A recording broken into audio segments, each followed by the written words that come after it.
Assalamualaikum warahmatullahi wabarakatuh. Selamat datang kembali di podcast Auricula DEM AFK UIN Jakarta Kabinet Kolaborasi. Di sini perkenalkan saya John Sultan Iskandarsyah dari Departemen Infokom dan kita kali ini kedatangan tamu yang spesial dan juga kita akan membawakan materi yang spesial juga. The one and only Kadep Yases, silakan. Ya, halo semua. Aku Adnan dari Kepala Departemen Kesejahteraan Sosial di MFK UIN, Kabinet Kolaborasi. Oke, baik. Ya, sebelumnya terima kasih Kak Adnan sudah menyempatkan hadir. Jadi di Kesos ini punya program kerja ya, yang namanya Penguin. Ya, Oke. Sebenarnya Penguin itu apa sih? Boleh dijelaskan, Kak? oke, Penguin ya. Mungkin untuk tahun ini, khususnya tahun 2023 ini, Penguin baru terdengar namanya. Karena emang kita baru menginisiasi dan baru membentuk di tahun ini. Kenapa nama Penguin dan kenapa diadakan Penguin? Karena pada dasarnya Penguin itu diciptakan untuk sebagai wadah pengabdian masyarakat untuk mahasiswa FK UIN khususnya di desa binaan. Kita tuh baru mempunyai desa binaan atau baru mempunyai sebuah daerah binaan yang mana baru terjadi MOU lah dengan desa tersebut di tahun ini khususnya di bulan Maret. Nah, setelah itu dari saya dan beberapa tim inisiasi khususnya dari angkatan-angkatan atas dari 2019, dari 2020 juga, dari Bang Ridat, Bang Dapong, terus juga ada dari Kak Ilvi dan beberapa anggota Kesos dan ya tahun lalu menginisiasikan bahwa kita tuh harus ada sebuah kepengurusan sendiri untuk Penguin yang mana itu terpisah dari Kesos gitu. Jadi desa binaan ada apa ya? Ada khusus tersendiri lah, ada yang ngurus gitu. Oke. Nah, itu dinamakan Penguin gitu. Jadi kita menciptakan sebuah wadah untuk pengabdian di desa binaan, khususnya di desa binaan. Kenapa dinamakan Penguin? Karena itu singkat aja sih. Karena ini juga asal usul namanya juga dari Bang Ridat, kalau nggak salah ya Bang Ridat bilang tercetus aja namanya Penguin Pengmas FK UIN karena pada dasarnya ini kan pengabdian yang dilakukan oleh mahasiswa FK UIN. Jadi namanya Penguin Pengmas FK UIN. Mas Epul. Oke. Kalau ngomongin desa binaan, untuk desa binaan ini berarti sudah ada sebelum terbentuknya Penguin ini, berarti sudah didirikan ya. Nah, itu Iya. didirikan oleh dekanat atau oleh siapa? Oke. Untuk desa binaan, kita baru inisiasi di kepengurusan lalu, di kepengurusan Kabinet Aksara, kabinetnya Bang Dapong atau Bang Dava Raihan Putra, di mana kita desa binaan kan tidak apa ya, tidak singkat ya prosesnya. Jadi kita menemukan desa, kita mencari desa, kita menginisiasikan desa yang mana itu bisa jadi daerah binaan kita, yang mana di setiap institusi itu fakultas kedokterannya mempunyai desa gitu, yang mana mempunyai daerah binaan sendiri. Nah, kita baru menemukan atau baru menginisiasi dan baru membentuk desa binaan itu tuh di tahun ini, khususnya di bulan Maret kemarin. Jadi emang dasarnya ada desa binaan terlebih dahulu baru ada penguinnya gitu. Jadi desa binaan ini terbentuk dan sudah inisiasi kita desa binaannya itu di Pamulang, di tepatnya di KPKM Rini Jaya. Kita MOU dengan mereka, dengan beliau, KPKM Rini Jaya, dan kita di wilayah RW 6, di wilayah sana. Jadi, sudah terbentuk desa, baru kita membentuk Penguin ini. Gitu. Dan itu ada keterlibatan dekanat juga, kami sudah koordinasi dengan Wadek, terus juga dengan dekan terkait dengan desa binaan ini, dan sering mensosialisasikan bahwa kami ingin mempunyai desa, dan alhamdulillah sudah punya. Lalu kita untuk inisiasi Penguin ini juga koordinasi juga dengan dekanat, di mana ini kan merupakan wadah pengabdian. Pengabdian itu sangat dilirik gitu loh oleh Fakultas Kedokteran khususnya. Karena di Tridharma Perguruan Tinggi di poin nomor 3 kan ada pengabdian masyarakat. Dan itu merupakan implementasi dari poin tersebut sehingga menurut saya sendiri dan beberapa teman saya, teman inisiasi bahwa ya ini juga harus kita sosialisasikan ke dekanat rencana kita, ide kita bahwa emang ini penting dan merupakan sebuah wadah untuk mahasiswa gitu untuk pengabdian. Ini seperti itu. Jadi membanggakan sekali ya. Iya, betul. UIN ini, Masya Allah. saya masuk sini juga kaget ya, jadinya dia udah punya rumah sakit, juga punya desa binaan Iya, sendiri. betul sekali. Oke, bisa sebagai mahasiswa juga bisa menyalurkan pengabdiannya Iya, kepada menjalankan masyarakat. pengabdiannya, betul sekali. Oke. Nah, Anda sebagai Kepala Departemen Kesos nih, apakah Penguin ini sebagai bentuk proker yang ada di setiap kepengurusan atau hanya ada dalam kepengurusan Anda sendiri? Oke. Mungkin banyak yang bertanya juga, Penguin ini tuh organisasi baru kah atau hanya sebagai peminatan saja atau sebagai wadah saja? Jadi pada dasarnya untuk Penguin ini merupakan sebuah peminatan gitu. Mungkin yang kalau mahasiswa FK UIN sudah tahu seperti OLC. OLC kan peminatan dari Departemen Kasprof. Jadi OLC membuat Kasprof membuat sebuah peminatan yang mana itu khusus untuk lomba. Nah, di Kesos juga membuat sebuah peminatan yang khusus untuk pengabdian gitu. Jadi Penguin itu berada di bawah Departemen Kesos yang mana ya sebuah peminatan saja gitu. Dan ini terus berlanjut, tidak hanya di kepengurusan saya, itu akan berlanjut ke kepengurusan selanjutnya. Jadi nanti ada tongkat estafeta akan dilanjutkan. Kan Penguin ini juga beranggotakan banyak orang ya. Jadi kemarin kita sudah open recruitment, itu di mana seluruh mahasiswa FKUIN tidak terbatas dengan organisasinya. Jadi seluruh mahasiswa bisa masuk dari angkatan 2021 dan 2022, tidak terbatas mungkin Dema saja, tidak, terus Mercy saja, Cimsa atau SMR saja, semuanya bisa masuk. Jadi itu tidak terbatas organisasi, jadi semua kalangan bisa masuk. Dan alhamdulillah juga sudah beranggotakan sampai kurang lebih 70 orang lebih. Dan itu lumayan banyak gitu, karena sebagai wadah peminatan itu salah satu tempat yang cocok dan dan emang salah satu potensial juga untuk dikembangkan gitu. Jadi ini akan terus berlanjut, dan juga ada ketuanya, ada wakilnya, dan juga ada struktur BPH-nya juga di Penguin itu.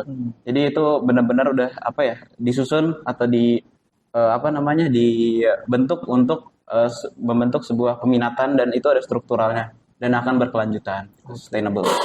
Jadi Penguin ini sebagai wadah bagi seluruh mahasiswa FKUIN ya, khususnya tidak terkecuali organisasi apapun. Ya. Untuk kita bisa menyalurkan ilmu kita yang sudah kita pelajari untuk mengabdi kepada masyarakat ya. Oke. Nah, selanjutnya apa sih yang menjadi fokus utama dari Penguin ini? Oke. Kalau untuk fokus utama dari awal kita menginisiasikan dan membuat sebuah ide itu yaitu fokus ke desa binaan, fokus untuk mengembangkan desa binaan. Jadi di Penguin itu ada 5 divisi. Ada divisi event, terus ada assessment, terus juga ada media, terus juga ada PSDM, yang satu lagi ada fundraising. Ya udah, event itu bertugas untuk fokus ke ingin melakukan kegiatan apa. Jadi event membuat kurikulum, membuat sebuah rencana kegiatan setahun ke depan itu mau ngapain aja di Penguin. Terus juga assessment tuh yang membuat indikatornya. Jadi apa yang ingin dicapai di desa binaan tersebut? Mungkin kalau misalnya kita ambil hipertensi ya, misalnya dari assessment itu untuk menurunkan faktor risiko dari pola makannya, mungkin pola makannya itu lebih terjaga seperti itu. Itu yang menilai assessment. PSDM itu yang lebih mengurus perurusan internal, eksternal. Internal dari Penguin sendiri itu dari upgrading dan lain-lain. Kalau eksternal yang ingin kolaborasi. Jadi setiap organisasi itu juga bisa menggunakan desa binaan. Jadi Penguin ini mewadahi atau menjadi sebuah supervisor dari organisasi yang ingin menggunakan desa binaan. Kemarin juga udah beberapa organisasi yang sudah pakai gitu. Jadi itu Penguin sebagai perantara juga gitu. Terus juga dari media itu fokus ke publikasi kegiatan Penguin. Terus juga publikasi apa yang dilakukan di desa binaan, dan fundraising ini yang terakhir ini untuk mencari cuan. Di mana untuk kolaborasi dari eksternal, partnership, sponsor, yang mana mungkin sponsor akan melakukan sebuah pengabdian juga ke kita atau ke desa binaan, itu bisa lewat fundraising gitu. Itu jadi fokusnya emang di setting atau diatur itu untuk keseluruhan di kegiatan desa binaan. Tapi itu tidak untuk saat ini, untuk kedepannya itu tidak terbatas. Maksudnya dari saya sendiri juga tidak membatasi kalau Penguin itu ingin dikembangkan secara lebih luas lagi, secara lebih komprehensif. Misal ingin kolaborasi dengan NGO atau dengan komunitas lain, dan itu melakukan pengabdian di tempat lain juga. Penguin juga bisa melakukan hal tersebut gitu. Jadi ada banyak peluang sebenarnya pengabdian atau wadah ini untuk melakukan suatu pengabdian di tempat lain gitu, tidak hanya di desa binaan. Ini seperti itu kalau untuk fokus utama saat ini. Nah, menariknya ini ada divisi dari fundraising. Cuman divisi fundraising ini tentunya non-profit ya. Oh iya. Jadi maksudnya fundraising itu menggalang dana untuk kemudian dimasukkan kembali ke proker Penguin ini. Jadi kembali lagi kepada masyarakat yang ada di desa tersebut. Iya, betul. Oke, menarik sekali. Nah, selanjutnya boleh diceritakan nggak sih alur kegiatan pelaksanaan Penguin tersebut? Nah, selama event tersebut berlangsung, bagaimana keaktifan dan antusias dari peserta-peserta? Oke. Kalau untuk kegiatan di Desa Binaan, sebenarnya kita sudah banyak melakukan kegiatan ya dari pertama kali kita MOU dengan Desa Binaan. Itu kita udah banyak melakukan kegiatan, total sudah ada sampai saat ini sudah 5 kegiatan. Itu ada beberapa organisasi juga yang masuk ke kita gitu. Jadi mereka juga melakukan kegiatan di Desa Binaan. Tapi kalau untuk khusus Penguin sendiri atau yang dinaungi oleh Penguin karena kita baru terbentuk di bulan November ini, baru aja. Jadi udah ada satu kegiatan kemarin di mana itu kegiatan perdana kita sebagai Penguin melakukan kegiatan pengabdian di Desa Binaan. Nah, event tersebut ya kita awalnya sudah ngeset dulu mau ngapain kita, terus apa yang kita tuju, seperti target kita apa, penyakit yang ingin kita intervensi itu apa. Itu udah dilaksanakan, kita udah ngambil asesmen data, kita udah mengambil penyakit terbanyak di Desa Binaan terus apa aja gitu. Misal kita urutkan dan kita mendapatkan 5, yaitu hipertensi, terus juga ada diabetes, terus ada skabies, penyakit kulit, terus ada ISPA, terus yang terakhir itu kalau nggak salah dispepsia gitu. Jadi itu kita udah mengambil data, kita udah survei, terus juga kita udah ngambil data primer langsung ke warganya, door to door, kita tanya jawab secara langsung ke warganya gitu. Dan keaktifan terutama warga ya. Warga tuh pada dasarnya ketika kita melakukan kegiatan kepada mereka, yang mana itu kegiatannya positif dan mereka mendapatkan Keuntungan. Iya, feedback, terus juga mendapatkan sebuah keuntungan lah. Yeah. Itu warga tuh pasti welcome dan juga sangat-sangat sangat-sangat senang gitu kalau kita datang ke mereka gitu. Apalagi kalau kita iming-iming mereka akan mendapatkan sembako, terus juga kayak kalau hadiah menang dapat seperti kitchen set dan lain-lain. Itu sangat sangat antusias warganya. Khususnya kemarin tuh kita ngadain kegiatan perdana itu sifatnya bonding aja sama warganya. Jadi kita perkenalan dari kita sebagai Penguin, terus juga perkenalan tujuan kita mau setahun tuh mau ngapain. Itu warga ada yang dapat panci, terus juga ada yang dapat sapu dan lain-lain. Itu warga antusias banget. Terus juga dari stakeholder RT RW-nya, apalagi mereka sangat welcome, yang mana ya kegiatan positif mahasiswa pengabdian ini warga tuh nggak mungkin menolak kita gitu, kecuali kalau emang kita dari awal niatnya udah buruk gitu. Mungkin misalnya kita ingin mengambil sebuah keuntungan atau apa, itu mungkin ada sisi negatif dan itu bisa bisa dipertimbangkan juga. Dan kalau misalnya emang tujuan kita positif, kalau kalian nanti kalau misalnya ngerasain langsung pengabdian ke masyarakat, itu warga pasti welcome. Dan ya tentunya dengan welcome-nya warga itu dari kita sebagai pengabdi gitu, sebagai pengurus Penguin itu sangat-sangat senang dan ya apa yang kita niatkan itu tercapai gitu. Jadi ya memang pendekatannya menarik sekali gitu. Diajak bermain, kemudian dikasih sembako. Karena memang ya dari beberapa kelompok orang itu ada yang tidak sadar akan keadaan tubuhnya sendiri. Jadi kayak mereka menganggap remeh penyakit yang mereka miliki karena mungkin itu masih stase awal dan lain-lain. Jadi memang perlu dilakukan pendekatan yang persuasif begitu ya. Betul sekali. Kemudian selanjutnya ada kejadian unik nggak dan yang berkesan gitu selama event berlangsung kemarin? Ya banyak sih. Soalnya ketika kita berhadapan dengan seseorang yang tidak bisa kita duga, maksudnya warga kan kita nggak bisa tahu ya, sifat warga tuh kan ada banyak. Maksudnya kita aja sebagai mahasiswa mempunyai sifat masing-masing ya, berbeda dari kita sendiri maupun partner kita dan lain itu kan sifatnya berbeda. Apalagi kita ketemu warga yang basically ya mereka ya warga biasa dan mereka tuh tujuan kita datang ke mereka ya mereka pasti pengen dapat feedbacknya yang positif gitu loh. Kayak ada banyak kayak mereka ketika antusiasme dalam assessment gitu, kayak kita kalau kemarin kan assessment kita fokusnya sekarang skabies. Kita assessment sampai ke data-data kecil kayak misalnya bagaimana dia mandi, bagaimana dia membuang sampah dan lain-lain, itu kan kita assessment. Ada feedback lucu dari mereka kayak bertanya kayak kenapa ditanya seperti ini gitu. Mereka tuh kayak saling ngobrol satu sama lain warganya dan mereka tidak menjudge tapi kayak ya bahagia aja gitu. Maksudnya bahagia karena ada yang peduli dengan kesehatan lingkungan atau kesehatan pribadi dari diri mereka sendiri gitu. Terus juga pas lagi door prize atau lagi bagi-bagi hadiah, ya mereka ada yang antusias banget. Dimana ya kalau emang hadiahnya kitchen set kan kayak semuanya tunjuk tangan, walaupun pada dasarnya dia nggak tahu jawabannya, tapi ya udah tunjuk tangan aja. Tapi akhirnya nggak dapet hadiah juga, ya udah Jadi emang warga tuh unik banget. Pokoknya kalau kalian melakukan pengabdian, salah satu hal yang pricey atau tidak bisa ternilai itu ya apa ya, kebahagiaan warga ketika kita Benar emang sekali. melakukan kegiatan yang positif gitu mulai. Ya. Oke. Nah, selama acara penguin itu ada kesulitan nggak yang dialami oleh peserta atau panitia? Kesulitan ya. Hmm. Sebenarnya kalau dibilang ada pasti ada. Soalnya kita baru baru banget Penguin ini dan juga Desa Binaan juga baru banget.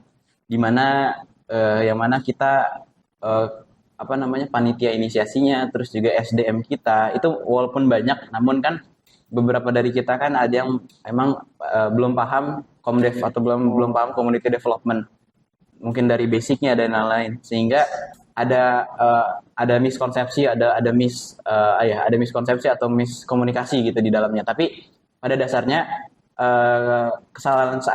kesulitan-kesulitan tersebut emang itu seiring berjalannya waktu emang bisa dipelajarin gitu maksudnya itu kan dari SDM kita sendiri jadi kita mungkin nanti kedepannya Penguin akan ada upgrading Komdev terus juga pengakaran dari Penguin juga itu merupakan salah satu hal yang bisa kita lakukan untuk mengatasi kesulitan tersebut. Khususnya kalau misalnya berhubungan dengan stakeholder. Dan alhamdulillahnya stakeholder kita dari RT, RW, terus juga ibu-ibu kader kesehatan, terus juga pihak KPKM klinik UIN juga itu sangat open dan welcome ke kita. Jadi dari hal tersebut kita juga bisa mengambil pelajaran bahwa Penguin ini selain kita mengabdi pada masyarakat juga melatih kita untuk komunikasi gitu. Ya. Jadi itu hal-hal yang akan kita pelajari untuk apa ya kedepannya dari Penguin karena bakal ada upgrading itu kesulitan tersebut mungkin seiring berjalannya waktu akan hilang gitu menurut aku ya jadi gitu. Jadi ada pengaruh positif dua arah ya. Iya, Jadi dari warga dan juga kepada kita sendiri. iya betul sekali. Nah, ngomongin pengaruh positif, boleh nggak dijabarkan lebih luas gitu dari event penguin kemarin itu baik dari peserta dan juga pelaksana dari pihak panitia. Pengaruh Oke, positif. pengaruh positifnya Penguin ini pertama dari panitianya ya. Hmm. Kita panitia kan berbagai latar belakang mahasiswa ya. Jadi Hmm. ada yang kalau organisasi ada yang dari Mercy itu lembaga ilmiahnya, terus juga ada dari OSMR tuh tim bantuan medis. Itu kan seluruh mahasiswa FKUIN berkumpul atau bergabung melaksanakan pengabdian di desa binaan yang mana ya basically mereka ya basic apa namanya pengetahuannya itu berbeda-beda gitu. Tapi ketika berhadapan langsung dengan warga yang mana itu ada yang apa namanya mereka tuh rata-rata emang senang gitu komunikasi ke warga dan itu aku ngelihatnya mereka tuh langsung kayak akrab dengan warganya itu yang membuat apa ya keunikan atau sebuah ya nilai nilai yang tidak terhingga dari desa binaan ini gitu jadi kita bisa komunikasi langsung dengan warga bisa dekat langsung itu salah satu hal yang kita tidak bisa dapatkan di bangku kuliah gitu dan itu anak-anak penguin kemarin yang aku lihat ya mereka langsung komunikasi langsung curhat-curhat mungkin langsung ada yang gibah gitu jadi mungkin itu ya salah satu hal yang aku bisa nangkep kayak ya alhamdulillah gitu kita bisa komunikasi secara lancar dari kita sendiri ke warganya gitu. Begitupun dengan warganya. Mereka antusias. Hmm. Ada yang apa ya? Ada yang jauh, bukan jauh ya. Kayak ya mereka nggak ada yang nganterin atau apa, tapi mereka karena antusias ingin datang, ya dia jalan gitu dari rumahnya ke lokasi tempat kegiatan tersebut. Terus juga dari KPKM-nya yang welcome banget ke kita, di mana setiap kita mengadakan kegiatan, memfasilitasi tempat, terus juga memfasilitasi apapun yang mungkin kita butuhkan, di mana itu gercep gitu, maksudnya kita Dukungan emang penuh basically ya. dukungan penuh banget dari KPKM maupun dari dekanat gitu, dari dekanat juga yang akan memberikan kita dokter pembimbing khususnya untuk desa binaan itu akan ada dokter pembimbing, kita udah komunikasi, jadi banyak dukungan positif dari berbagai pihak gitu untuk pengabdian ini gitu. Oke, menarik sekali nih Pak bahas masalah penguin. Nah, selanjutnya kesan pesan untuk penguin saat ini. Oke, kesan pesan. Kalau kesannya itu penguin atau pengabdian masyarakat FKUIN dan desa binaan ini, mungkin dari aku apa ya suatu hal yang berharga buat menurut aku ya, karena kita melakukan inisiasi pembentukan ini pada dasarnya ya hanya untuk kebaikan atau untuk melakukan sebuah pengabdian kepada masyarakat, yang mana itu apa ya salah satu implementasi kita juga sebagai mahasiswa kedokteran Dan itu menurut aku kesannya ya itu tidak ternilai menurut aku gitu loh. Dan pesannya mungkin untuk Penguin bisa dikembangkan lebih jauh lagi. Tidak hanya di desa binaan ataupun menginisiasikan desa binaan lebih dari satu gitu. Kita udah punya desa binaan di A, kita siapa tahu kita bisa punya desa binaan Oh di ya. B gitu. Jadi itu bisa lebih lebih apa ya, lebih komprehensif lagi. Dan juga Penguin ini ya dijaga ininya kekeluargaannya, karena pada dasarnya ketika kita melakukan pengabdian kita memberikan apa ya, mencerminkan nama baik dari institusi kita Institusi kita. sendiri, dari nama baik kita sendiri, yang mana warga tuh melihat gimana kita memperlakukan mereka gitu. Nah itu salah satu hal yang harus kita jaga, 5S kita, terus juga eh, ya apa ya, attitude kita, dan itu sangat-sangat dinilai oleh warga ketika ya kita ingin melakukan kegiatan ke mereka gitu. Jadi itu beberapa hal yang mungkin untuk Penguin kedepannya, ketika mungkin nanti aku udah turun, itu Penguin akan Oke. terus dilanjutkan. Aku udah bilang ke ketuanya yang sekarang, ini Penguin harus 100 tahun ke depan gitu. Jadi semoga dengan adanya niat panjang atau niat long term kita melaksanakan atau meneruskan tongkat estafet Penguin ini, sehingga ada beberapa rencana yang mungkin itu bisa kita tuangkan, kita bisa tuliskan ke dalam sebuah blueprint. Semoga nanti Penguin kedepannya punya blueprint juga. Hmm. Itu blueprint itu mungkin apa yang namanya cetak biru, yang mana itu hal-hal kegiatan yang akan 5 tahun ke depan akan dilakukan gitu. Jadi Rencana gitu ya. rencana ke depan itu menurut aku juga harus ada, dan itu apa ya, Penguin itu wajib untuk memiliki itu gitu. Oke. Wah, asik sekali ngomongin masalah penguin dan pengabdian kepada masyarakat.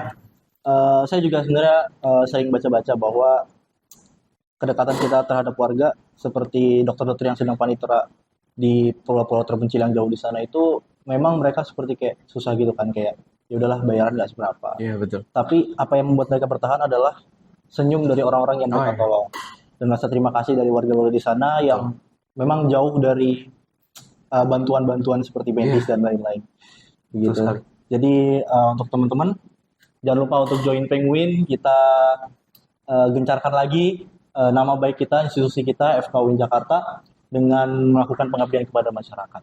Gitu. Baik. Terima kasih banyak Kak Adnan, terima Sama-sama. kasih atas waktunya dan Sama-sama John. sharing-sharingnya sebagai udah mau hadir di sini. Siap. Oke, kalau begitu sekian dari saya. Sebagai host, saya John Sultan Iskandar Syah izin pamit diri dan silakan Kak Adnan. Ya, saya juga dari Adnan, dari Departemen Kesejahteraan Sosial. Kita mungkin ada banyak apa ya, ada banyak inisiasi di tahun ini, ada banyak hal baru yang kita lakukan, khususnya dari Kesos ya, untuk pengabdian atau untuk kegiatan-kegiatan sosial di masyarakat FK di FK UIN, yang mana kegiatan-kegiatan tersebut kalau misalnya hanya berhenti di sini saja kan tidak apa ya, tidak berguna untuk kedepannya gitu. Jadi Dan semoga harapan aku sih untuk hal-hal ke depan, hal-hal positif ke depan, yang khususnya untuk pengabdian kepada masyarakat, khususnya untuk hal-hal positif yang bisa kita lakukan untuk masyarakat, lingkungan sekitar maupun mahasiswa kita sendiri, itu bisa dilanjutkan ke depannya dan bisa dilakukan sebuah inovasi lagi ke depannya, dari mana itu pengabdian tuh kan apa ya, tidak tidak ternilai harganya. Eh, ada temanku bilang, bukan temanku, salah satu sekbid, sekbid tuh kepala kepala divisi di ISMKI lah intinya, kepala bidang di SMKI. Dia bilang bahwa hanya ada kemuliaan terbesar bagi kita yang mengabdi kepada kemanusiaan. Jadi kemuliaan tersebutlah yang mungkin kita tidak dapatkan ketika hanya berada di bangku kuliah, kita tidak mengabdi kepada kemanusiaan.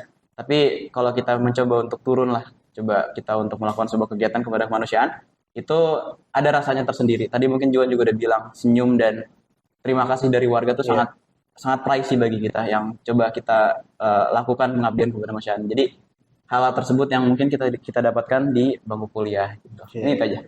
Oke, terima kasih kata-kata penutup dari Kak Adnan. Kalau begitu sekian podcast Auricula hari ini. Kita ketemu lagi nanti. Terima kasih. Assalamualaikum warahmatullahi wabarakatuh.